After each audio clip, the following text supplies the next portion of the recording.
Nah, pada kesempatan kali ini kita akan membahas mengenai cabang-cabang ilmu sosiologi dan juga fungsi dari ilmu sosiologi. Yang pertama ada sosiologi ekonomi. Sosiologi ekonomi ini membahas mengenai kegiatan ekonomi manusia dalam memenuhi kebutuhan hidupnya.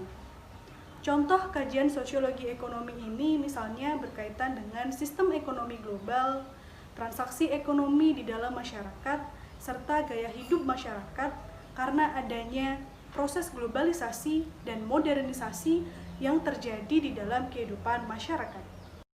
Nah, kajian sosiologi yang kedua adalah sosiologi hukum. Sosiologi hukum ini membahas mengenai hubungan antara hukum dengan gejala-gejala sosial yang ada di dalam kehidupan masyarakat. Sosiologi hukum ini mengkaji mengenai peranan hukum serta permasalahan-permasalahan hukum yang ada di dalam kehidupan masyarakat, seperti misalnya masalah ketidakadilan hukum serta masalah-masalah ketidakmerataan hukum lainnya yang terjadi di sekitar kita. Lanjut, yang ketiga ada sosiologi politik. Sosiologi politik ini membahas mengenai gejala-gejala sosial yang berkaitan dengan kelembagaan politik, pemerintahan, otoritas, dan juga kekuasaan. Kajian sosiologi politik ini misalnya berkaitan dengan konflik sosial yang diakibatkan oleh kepentingan-kepentingan politik dan juga realita politik yang ada di Indonesia. Nah, yang keempat ada sosiologi industri. Sosiologi industri ini mempelajari mengenai gejala-gejala sosial dalam industri yang terjadi akibat hubungan antara pelaku-pelaku industri, misalnya pengusaha, pekerja, dan pihak-pihak lainnya. Kajian sosiologi industri ini misalnya permasalahan sosial antara pemilik usaha dengan pekerja. Yang kelima ada sosiologi pendidikan. Sosiologi pendidikan ini membahas mengenai bagaimana dunia perkembangan pendidikan yang dilihat dari perspektif sosiologi. Kajian sosiologi pendidikan ini misalnya mempelajari mengenai perkembangan dan fungsi pendidikan dalam kondisi sosial masyarakat dan juga mengkaji mengenai permasalahan-permasalahan pendidikan seperti ketimpangan fasilitas dan permasalahan lainnya. Nah, dan yang keenam ada sosiologi pedesaan. Sosiologi pedesaan mengkaji mengenai gejala sosial yang ada di masyarakat pedesaan.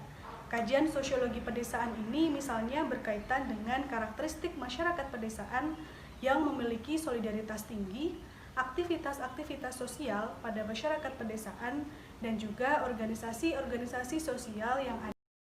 Nah, yang selanjutnya ada sosiologi perkotaan. Sosiologi perkotaan ini mengkaji mengenai gejala-gejala sosial yang terjadi pada masyarakat perkotaan dan segala pola interaksi yang ada di dalamnya. Kajian sosiologi perkotaan ini misalnya berkaitan dengan gaya hidup dan pola perilaku masyarakat perkotaan, konflik-konflik sosial yang ada pada masyarakat perkotaan, dan juga masalah-masalah yang terjadi pada masyarakat perkotaan. Misalnya, masalah ketimpangan sosial, masalah kemiskinan, dan masalah-masalah lainnya. Selanjutnya ada sosiologi keluarga.